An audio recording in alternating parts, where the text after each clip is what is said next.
पण बकासूर पण त्या जागी योग्य आहे. त्याची बरोबरी परत इथून पुढे कोण करणार नाही. बैल आता त्याचा थोडा उतरता काळा शेवट वयमान पण झालंय बैलाचं. ती काय मशीन नाही, तेवढं होत राहतं. पण त्याच्या काळात म्हणजे तो जेव्हा फॉर्मला होता त्याने चिकटून घेतलं नाही कोणाला. एवढंसा बैल हो, बैल एवढासा असा विषय ना.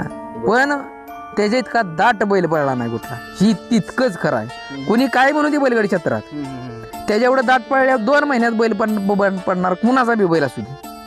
2च महिन्यात बंदच पडणार. कधी बैल छातीत भरलाय, कधी काय झाले, कधी काय नाही बाबाला. पाय लावून गाडी बांधून हायच पळतेच अजून. त्या बैलाला आत्ताच्या काळात बकासूर सारखा बैल नाही आणि त्याची बरोबरी कोण करणार नाही. बरं तू हारू जितू इथनं पडत तो भाग वेगळा आहे, पण त्याची बरोबरी होऊ शकत नाही. बकासूर आहे सलग 3 दिवस 4 दिवस सुद्धा नाही. आणि ही किती दिवस झालं करतोय? 5-6 वर्ष झालं.